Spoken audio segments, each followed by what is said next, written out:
So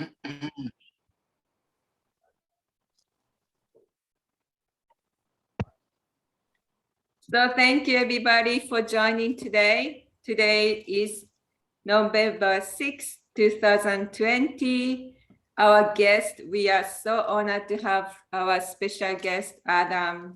And he's been practicing, he's been teaching Shiatsu for so many years.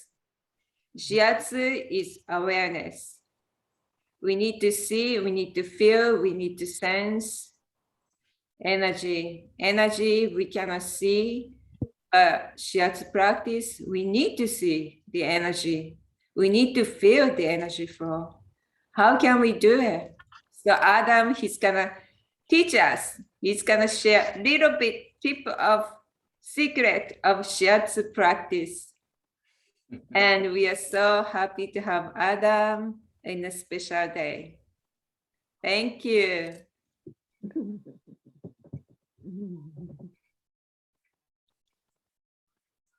And let's reflect ourselves in yang. Our practice was made from yin energy and yang energy. Sun and moon shines each of us. And let's put the both hands together and gasho and meditate. Namu Shinyo Ichinyo To Toki Miho Tokeo Nenji Tate Matsuru Zangi Zange Rokkon Zaisho Metsujo Bonno Metsujo Gonsho Om Saraba Tatagyata Hana Manano Kyaromi.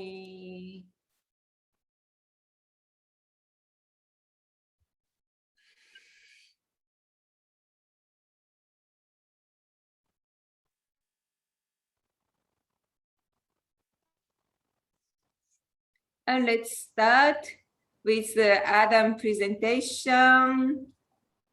Thank you. Thank you. Thank you very much. It's an honor to be here today and to be able to share some ideas. My work comes very much from interaction. And so it's really, I have a basic idea, but it's the questions that come up in your mind that it would be good to hear, that then creates the space for me to explain further. It's like that. The principle of this approach is that it's not me telling you what to do or suggesting a way of doing something.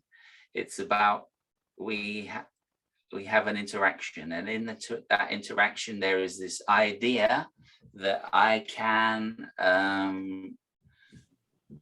share, or we can share and create a space that we can both learn and develop in. And this is the whole principle of what I'm explaining and exploring today.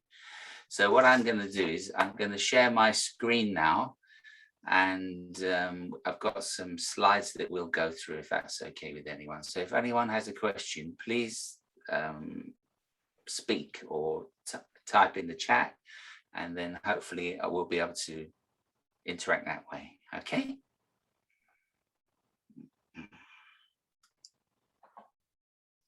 Let's talk one keynote presentation.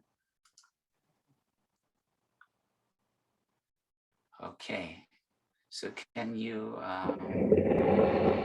all see that? Yeah. Okay, great. Yes, yes. There should be a slide before that, but for some reason it's not there, so that's okay. So, the idea is that the concept of interaction.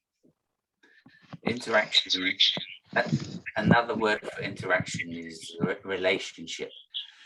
Nothing can manifest on its own. There has to be something for it to be against or with or intermingled with. And this is proven right through into modern physics, that they're thinking now that space and time actually manifests from an interaction of particles. Mm-hmm. So if it works on that minuscule scale and that balloons out into the world that we're living in, it makes sense that it must work for us as well. So where do we come from? How do we create that interaction? Where is that relationship formed? And that's what I'm really been very interested in developing. So it goes on to, how do we define our perception? What are the processes that we go through to see this is what's happening in my world? And it's quite interesting is we just assume that everyone is seeing the same picture and having the same interaction, but we might be different. Like, for example, I'm colorblind.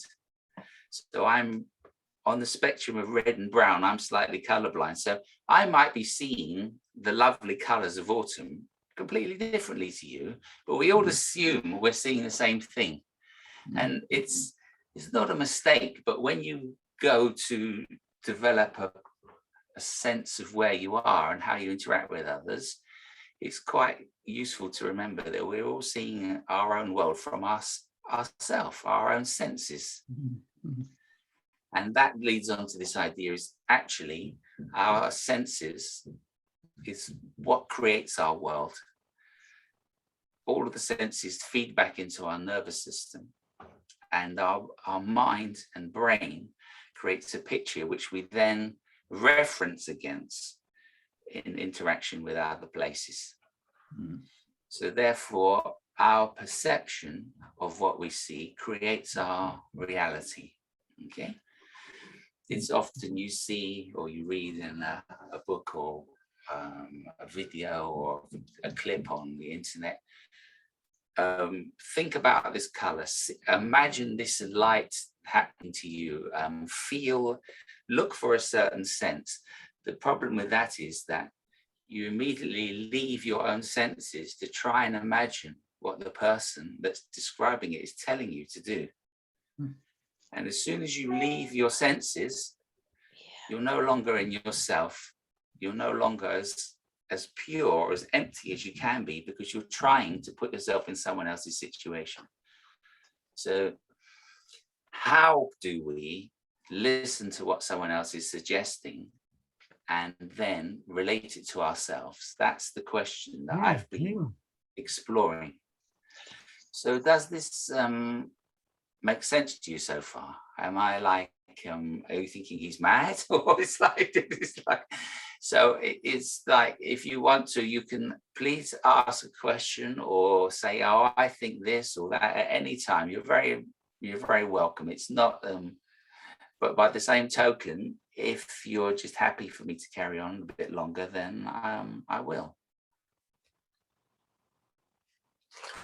Okay. I would like to bring you back in time, Adam. One of my first lessons with Adam was what touch is and how my focus defines what I'm tuning into. And I think it's pretty much connected with what you just explained about in relationship with Shiatsu. So the practice was how I feel to touch the body, to touch just a tsubo without having an idea what it is, without function. After that, to connect with particular point with its function. And after that, how to connect with the meridian through this point. And the biggest picture was to connect through the whole being, touching this particular point. And every time when we set up the situation where my focus went to a particular place with different agenda, we were able to experience something completely different, even though the place was the same, the person was the same, and I was the person who was touching. So it's just a suggestion, embodiment of the theory. That's wonderful. There's something going on with my screen, Snezhana, and I can't see you. So I can only see a few people, and for some reason my mouse has disappeared. So, but what you've explained is a really excellent practical example of what I'm talking about. It's like, it's how you approach. You see, if you were open-minded and you just see, what do I feel like when I touch this? What? It's like your senses, your sense of where you are and your understanding is open. If I say to you, oh, you're on large intestine 4, that clears heat from the head, your mind instantly sets that up as the filter that will happen when you touch that point. And it's a very effective way to work, but it creates a filter which separates you from the clearest connection with who you're working with. Great, thank you very much for that. I'm going to see if the slide will change now. No, we have an IT problem here that it won't. My screen has frozen, and therefore it's.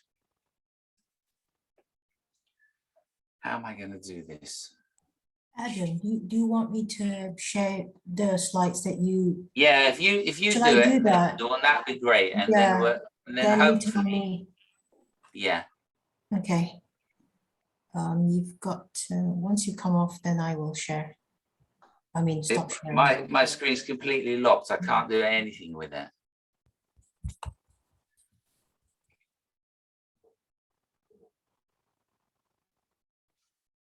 It's funny because we actually practiced this morning and it worked fine.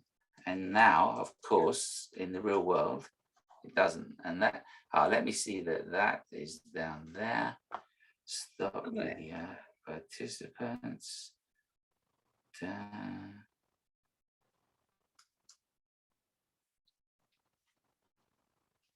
Pause, share, and take. How are you getting on, Dawn? Have you been able to do anything? If you once you stop sharing, then I can. I can't. It won't allow me. There we are. Okay. Oh, okay. Shall I? Okay. Oh. Oh, I'm back now. Are you okay? Can you still hear? Can you still see me? Yes, Yes. we can see you. We can hear you. We can see. Okay, hold on a minute. Then right. Then what I do is I carry on with this. Then here we are. So, are you okay with me? Can you are you seeing my presentation or just me talking to you? We can see you talking to us. Okay, but the slides have gone now. Yes, it's better. So Dawn will share your slides from her computer. Okay. Don't worry. We'll try once more with the sharing screen. Hold on.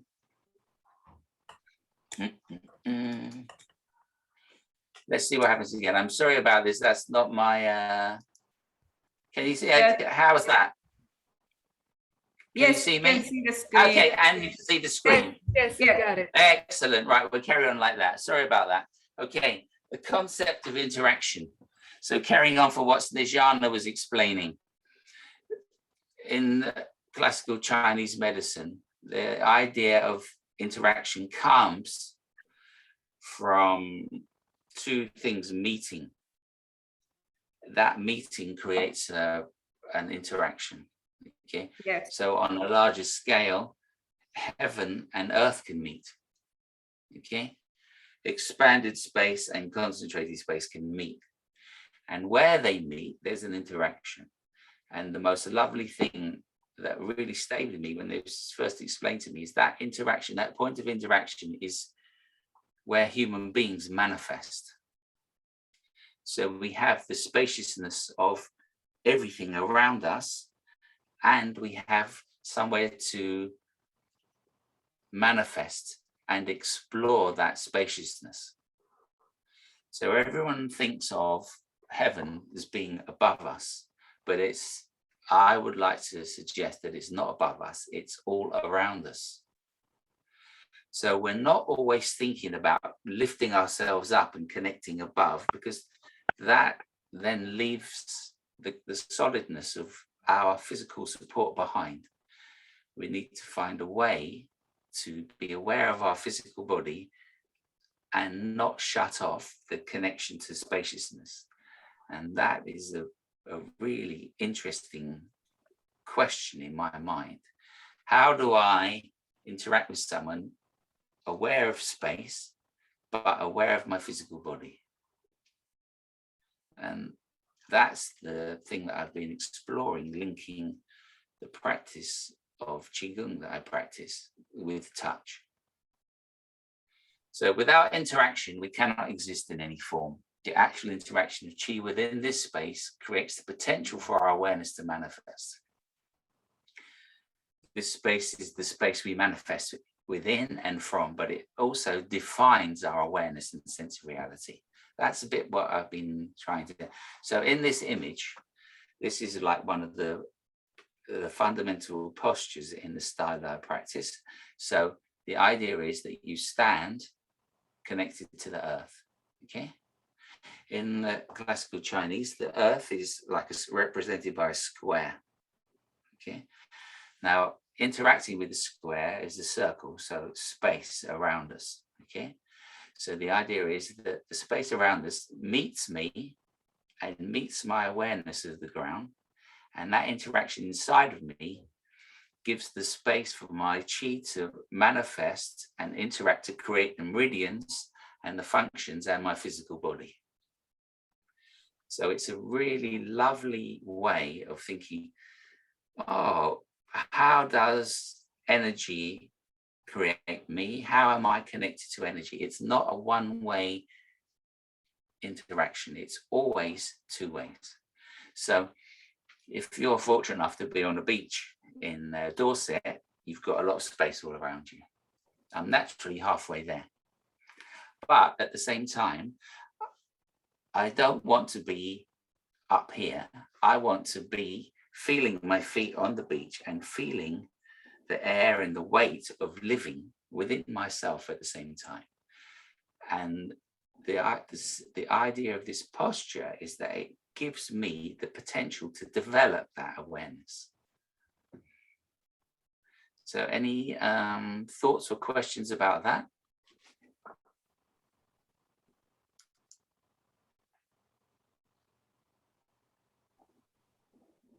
Everyone okay?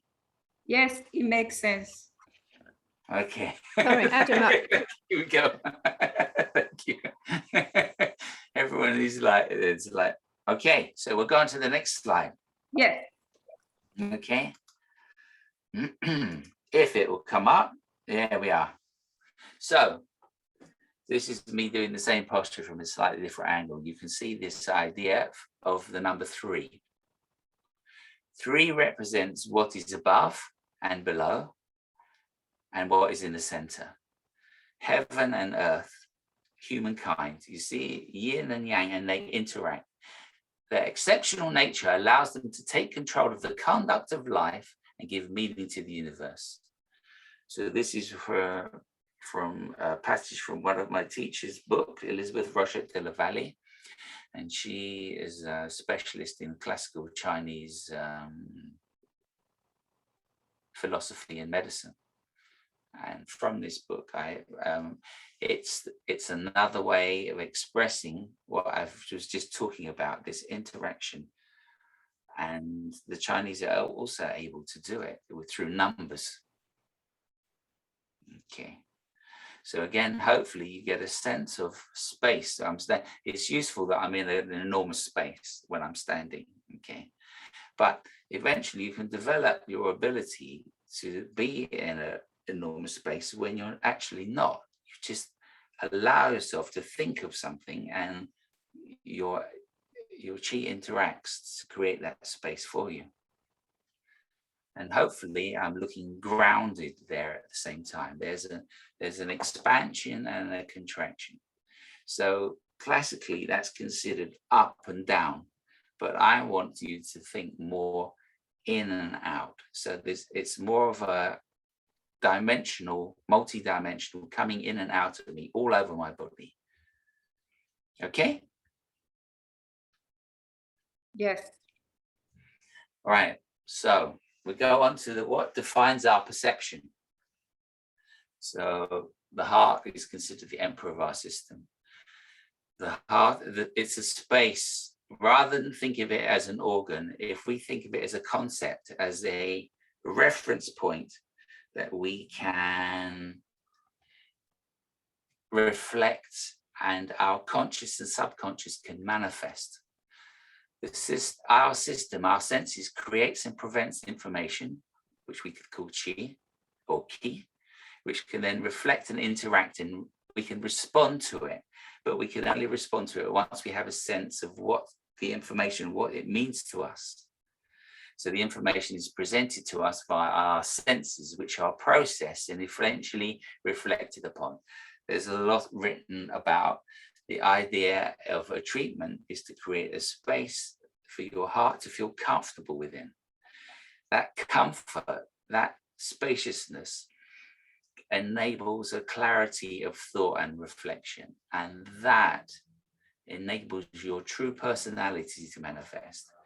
And I'd suggest that that true personality and that manifestation of that personality is the place where you can change, heal, repair, change, follow your potential. So it makes sense that we call this the heart-mind connection, because this, once your consciousness realizes it has a space, then your mind can then think, oh, I have a space I can think about things within. The two interact with each other constantly. And then that gives us this space which we then perceive what is going on. Like I was saying about me being colorblind, that information comes in, it's related to my brain. But the idea is that my brain doesn't tell me, I feel that color is nice, that is in my heart. There's this interaction between the two things. And I think if we have a way to develop our awareness of our senses, we can actually develop our awareness. So that's the basic premise of what one approach that I've explored that I'm sharing with you today. Okay. Any questions?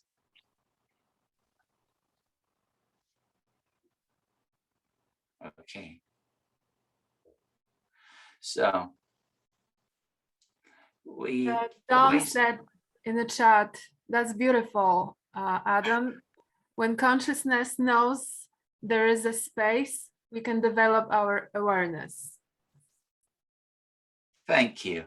Thank you very much. Thank you, Dawn. I can't see everyone. It's like I'm focusing on the slides. So thank you, Dawn. So if we follow on with these thoughts, the idea is that the idea that crossed my mind is that this relationship comes in a pattern that we develop as a habit. So has any of you changed your car or changed your favorite clothes? You go to put the indicators on and you put the wipers on by mistake because they're on a different side and a different model.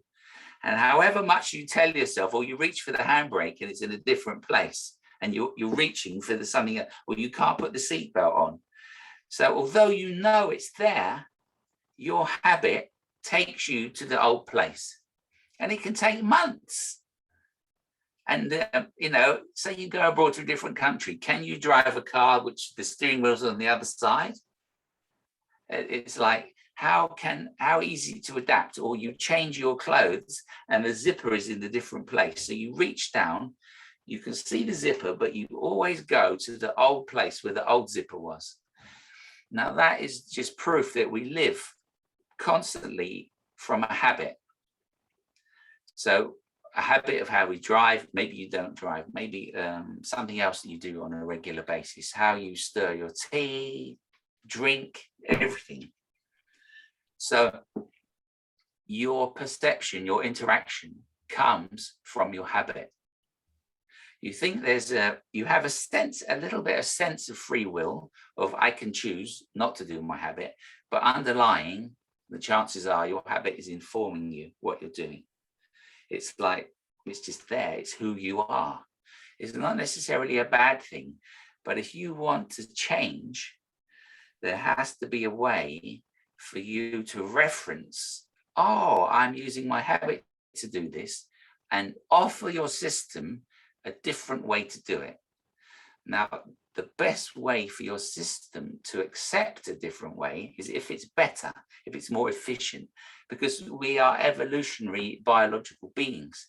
If you can offer the system a more efficient way, in a way that it can digest it and realize it's more efficient, it will take it. So it's not like you're saying, it's not like you're going to a really structurally corrective osteopath. You lie down and say, my back's really tight here. Oh, look, I'll put that back into alignment. Crunch. Your whole system isn't set up for that adjustment. It's set up for your old habit. So your system will fight where it's been put. If you can show the system a way that maybe if your muscles relaxed on that side of the body and the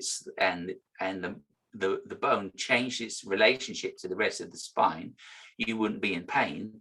It's much more likely that you'd be accepted by and remain. It's not just like I've got to go back next week. The trouble with working like this is that people are going to repair themselves and they're not going to come back. But the positive side is that's what I want to do. So carrying on from that, if you can develop a practice that physically and mentally allows you to put yourself in a more efficient place, but still use your old habits to do that, but reflect upon it, then you've got a tool that you can then use to develop where you are and who you are. Okay, it's not like taking your old habits and saying, right, you've got to change now, because if you don't, I'm going to sack you, or like this, because your habits are you. But if you offer a potentially positive place to come from, there's a chance that the system will alter. Okay, so the practice of Zhan Zhuang, standing pole qigong, is the practice I have practiced since I started studying shiatsu. It's the practice that I find gives me the potential to develop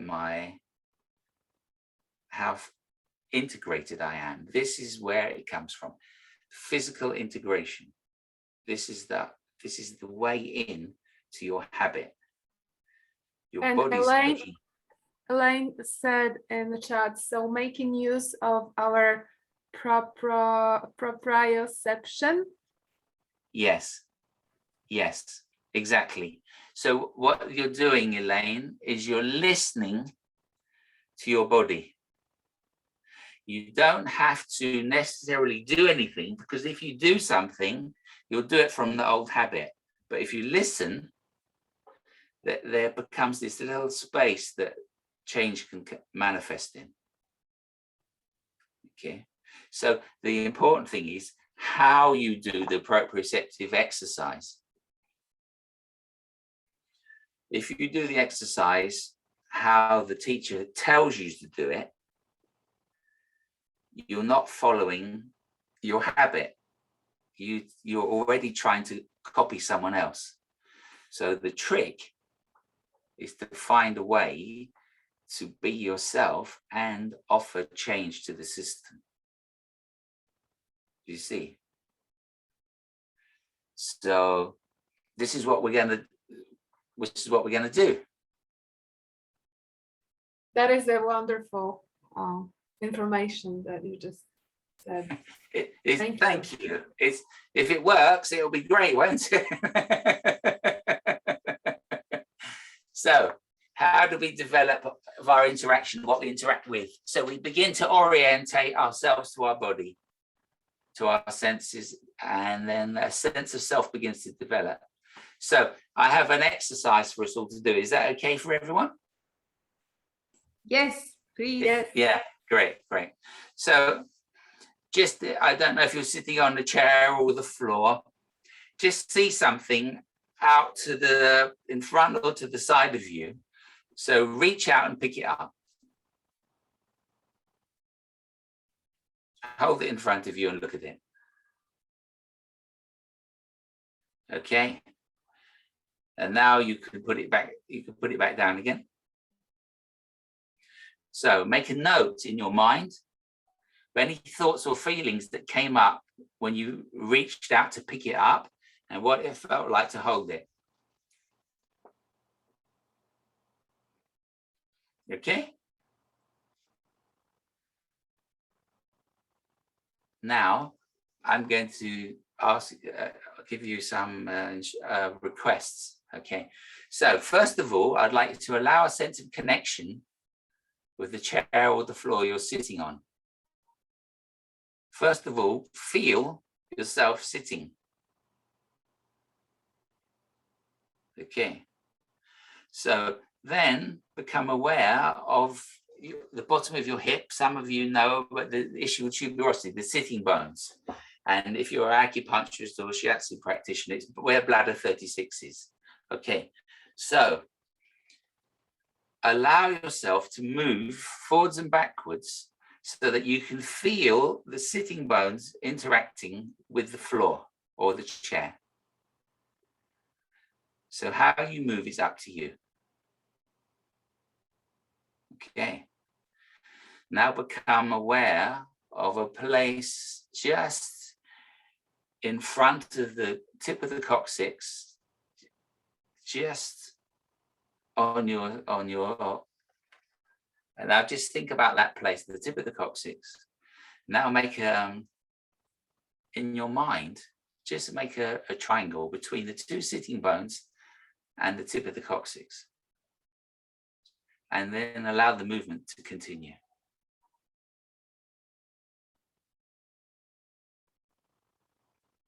All you're doing is adjusting your weight.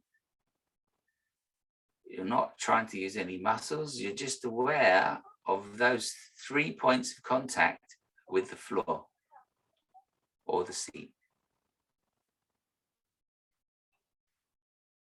So just allow that yourself to be with that feeling, and now think about the point at the top of your head. Okay. Now I'd like you to join those points up so you create a pyramid in your mind.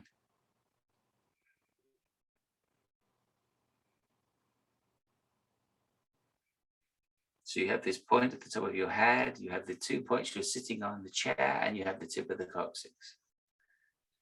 And as you move, the pyramid shifts because your body's shifting forwards and backwards.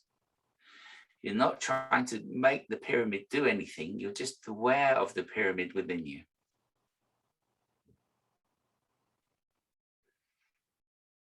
And when that pyramid becomes comfortable, when you feel comfortable, you can come to a still point. In that still point, I'd like you to reach out and pick up that same object again.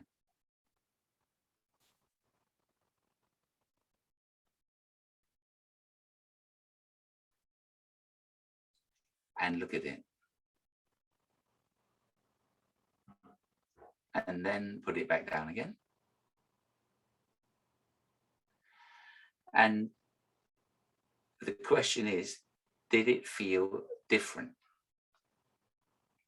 Yes. That's it. The space that you experienced somehow changed.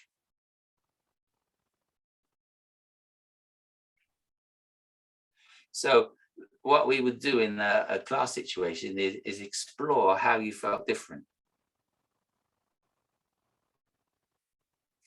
And what about if there's a series of exercises and a practice to develop that further and further, so that you spend more and more time supported by that internal structure? You see, you're not adding something to yourself. You're just giving yourself a reference point to move around and against. And that's all your system needs to change.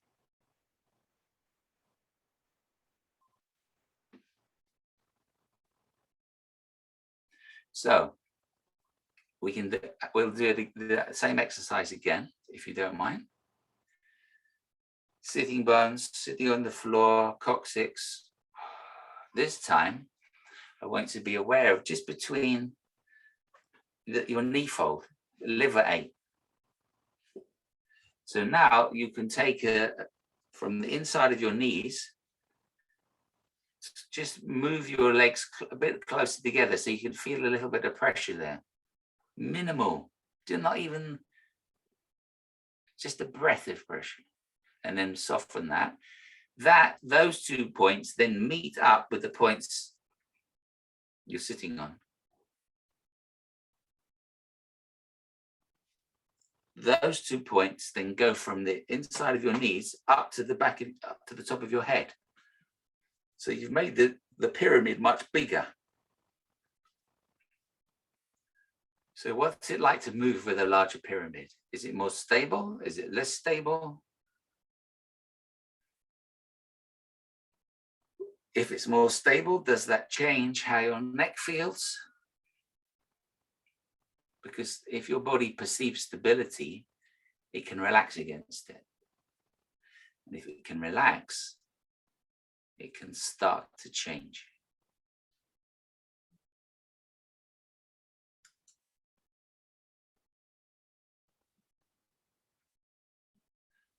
And from that, you can then explore, oh, what does this feel like now? If you wanted to, you could pick up the same object again.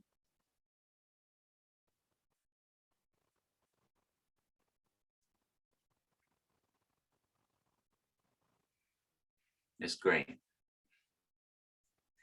Maybe just reflect upon what came up for you, what it felt like.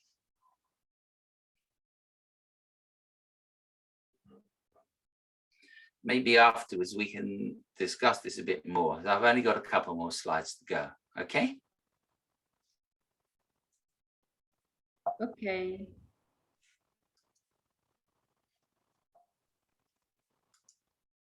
Now it won't change.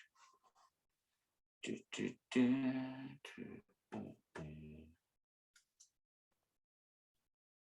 we are. So now we could use that when we touch someone else. You see? This is me giving you treatment, or a demonstration actually. So I was teaching when I was doing this. So thank you. It's the idea of we can begin, once we have an internal structure, I can relax into my space, you see. When I'm relaxed, my perception and my touch and my chi changes. You see, I can use these shapes to be with who I'm working with. So I'm not just lifting an object, I'm allowing myself to use this shape to be, I'm not leaning against the person, I'm with the person. But at the same time, I'm listening. And the very process of listening to the feedback that I get from my touch creates the space for interaction for the receiver to realize that they also have this potential for space and relaxation in their system. And that is the moment often when they take a breath or there's a change. It's the change in how they are or how they behave or perceive things. So what we've done is we've created a physical structure that helps us to develop a sense of who we are. And then from that, I can use that as a reference point to reach out to be with others. But until I have the sense of it within myself, it's not the same when I touch others. So all your self-development, all your awareness comes from work on yourself, not from going to others to say, what should I do? How should I do this? And in some ways it's more challenging because you have to ask yourself. And quite often, personally speaking, I want someone else to sort it out for me or someone else to do it. But to have to do it myself can be more challenging.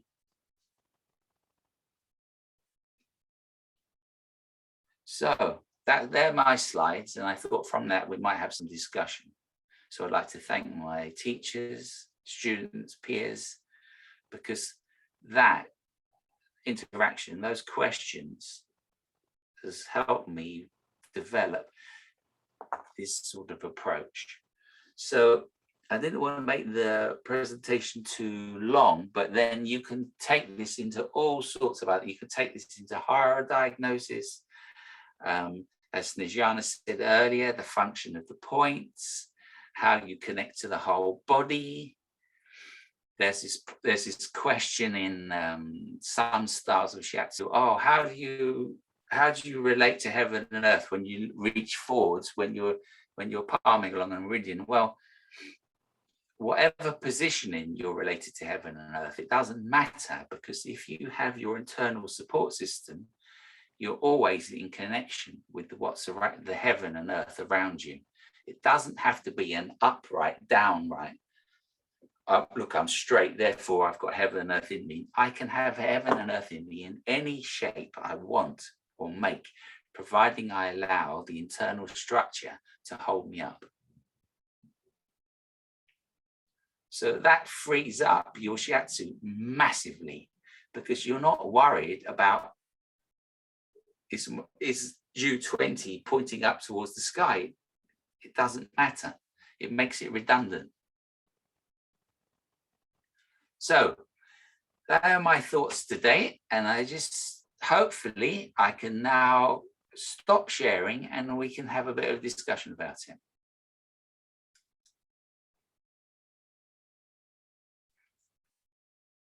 Okay.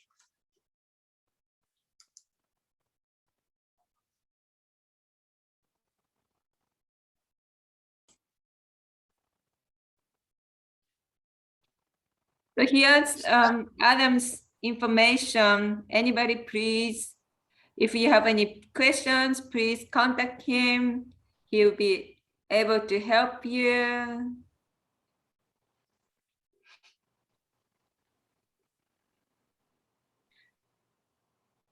So Adam, that was great. I enjoyed it very much. Did the idea? How did you feel different reaching out the second time? How did your touch feel different? I feel much lighter. My arms becoming like a feather. Feel good. Isn't that interesting? Yeah. So if you have that in your touch when you're working, imagine that see your perception, your interaction changes. Mm.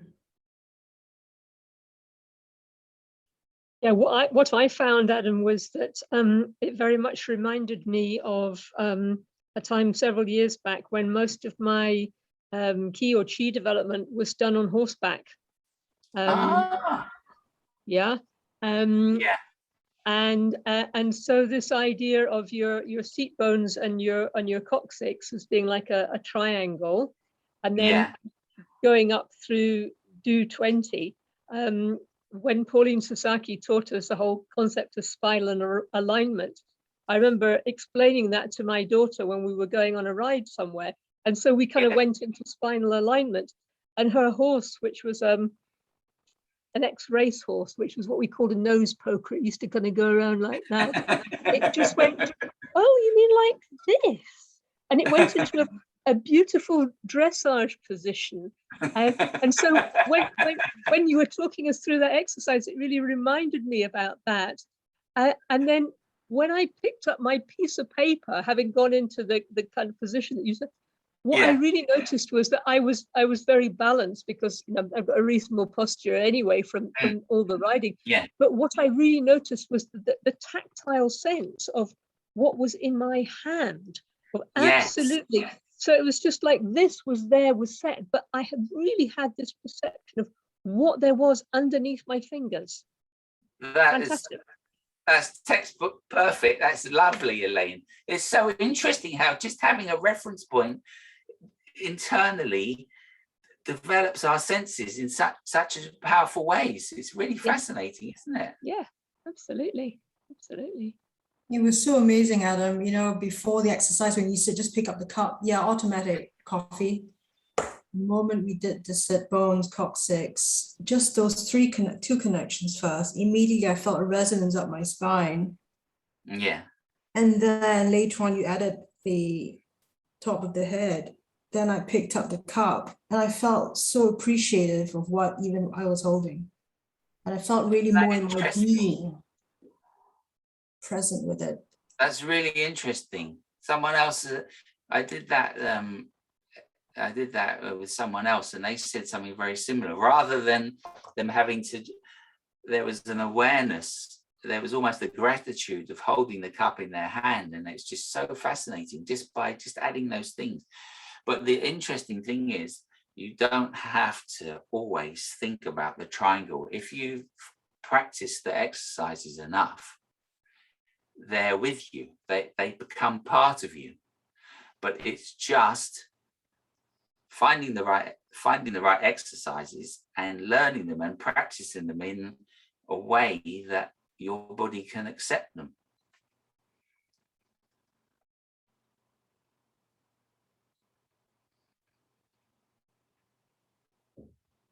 Did anyone else notice anything with the picking up exercise?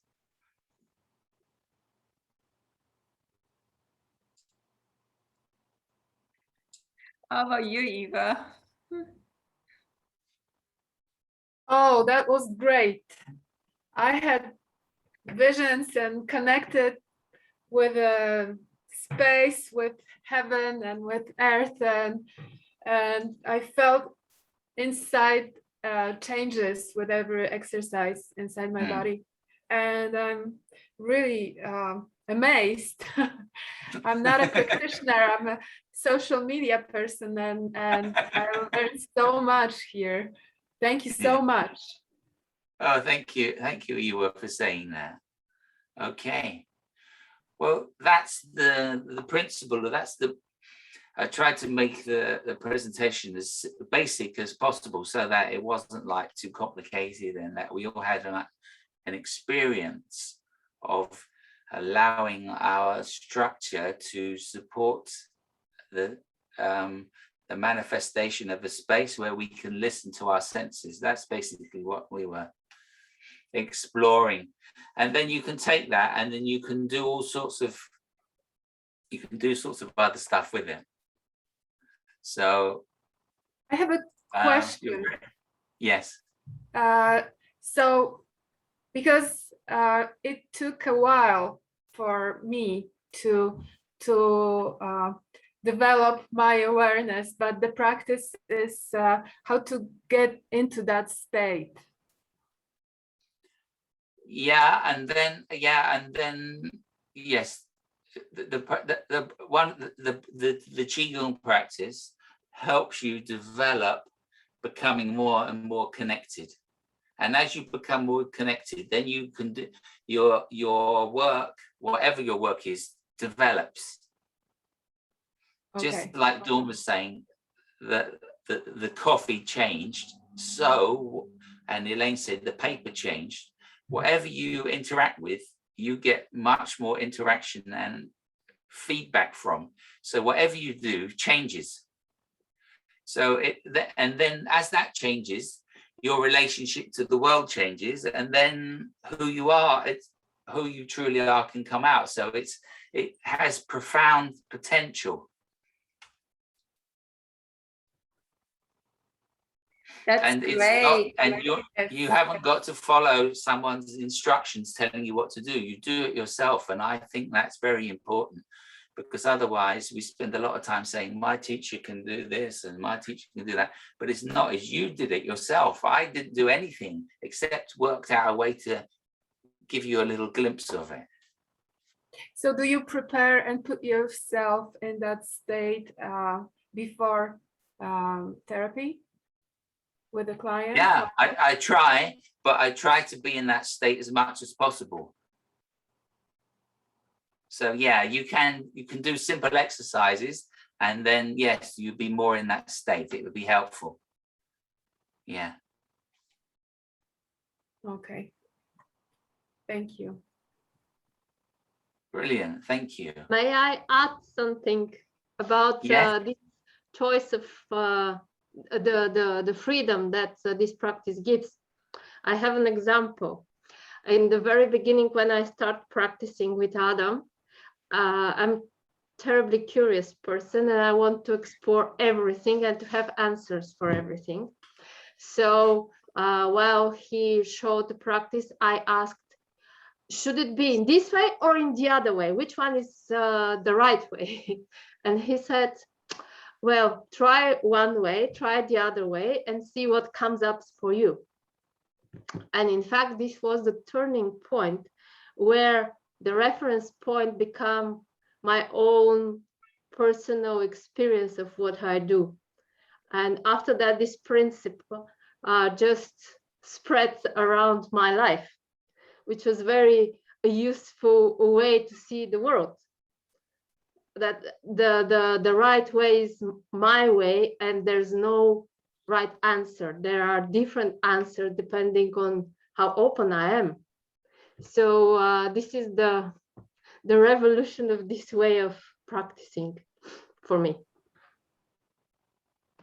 Thank you, Snejana. That's lovely to hear. Thank you. So excellent. So you don't have to be a shiatsu practitioner. The same applies to whatever you're doing, really. And one last thing is, it's really interesting because this original approach, this comes from quite a specialized martial art. And then lots of people think, oh, how can you possibly use a martial art which is like aggressive to listen so sensitively to you know, listen to yourself to develop your senses. And it's really interesting that I'm not interested in martial arts, but I had to study this particular style to get the structure.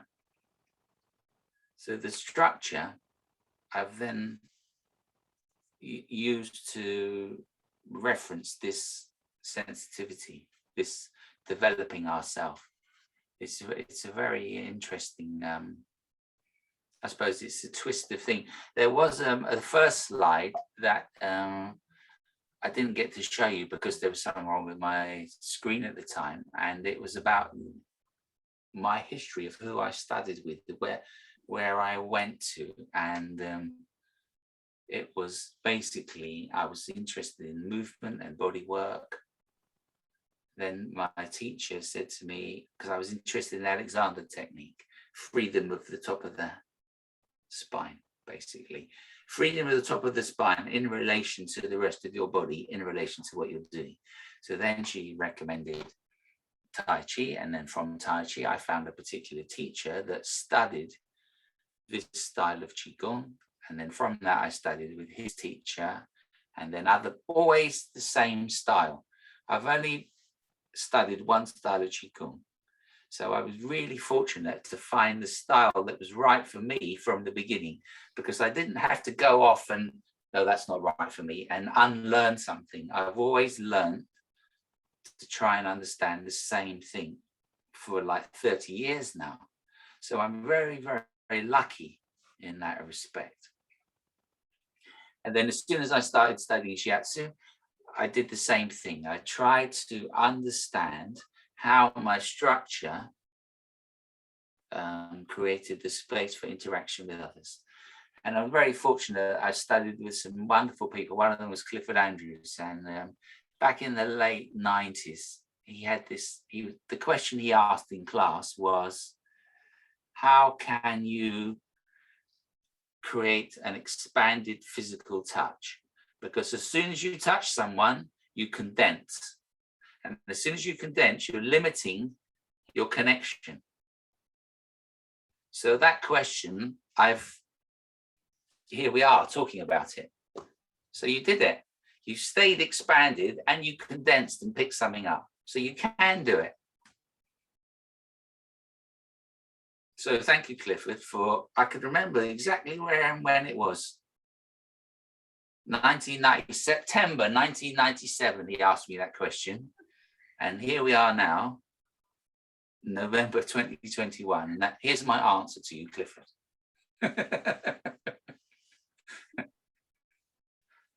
Thank you very much, Kimiko, for creating such a wonderful space. Thank you so much. Thank you, Adam. Thank you so much. What a great honor to have you. And thank you for sharing your experience. It's such a tiny little things makes such a big difference. That's the gift. Yes, thank you.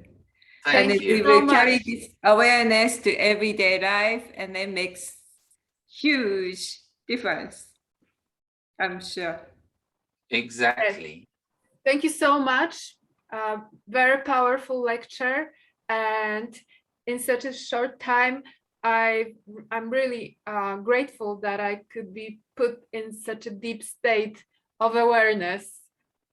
Thank you very much, Iwa. That's very kind. I'm absolutely amazed. Thank you so much. I hope you will visit us again. Yes, please. Yes. So do I. And if anyone lives in London, there's a class coming up at the beginning of December, or can get to London, or I have a virtual class on a Tuesday. But you can contact me and we can talk about that if anyone's interested in taking this further, or any questions, please ask me, because it's not always. Sometimes the question comes in the future when you're doing something, you think, I'm very, very happy. It's not sales. It's just me wanting to share this idea with people. So if you have any question, feel free to ask. I was just going to say, we've got a song and it's called Don't Forget What You're Living For. So we can listen to it. Welcome. Thank you, John. Thank you, John. Thank you. Thank you, everybody, for joining today. Let's listen to the music and uplift our energy. Thank you, Adam. And thank you, Kumiko, for organizing Global Shiatsu virtual gatherings. We meet every Saturday since April 2020, and all the lectures are being recorded and are available to watch on our YouTube channel. Please remember to subscribe. It's Five Light Center of Shiatsu on YouTube. Thank you. Thank you.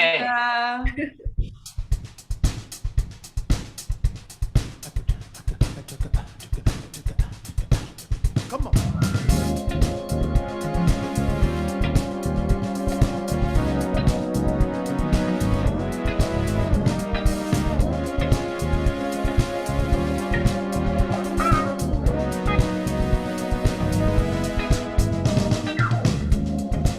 Sunshine don't come without rain, and that's okay. Love ain't magic without pain, so we keep trying. Every day. Please don't forget what you're living for. Please don't forget. Don't you forget what you're fighting for.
forget what you're living for. Don't forget what you're fighting for. Don't forget what you're fighting for. Help me say, don't forget what you're living for. Don't forget what you're living for. Don't forget what you're fighting for. Don't forget what you're fighting. Don't you forget. Don't forget what you're living for. Don't forget what you're living for. Don't forget what you're fighting for. Don't forget what you're fighting for. Help me one more time. And don't forget what you're living for. Don't forget what you're living for. Now. Don't forget what you're fighting for. Don't forget what you're fighting for. Yay! Thank you, Adam. Everybody have a great weekend. And you, See come on, you Michael. Take soon. care. Thank you. Bye-bye. Bye.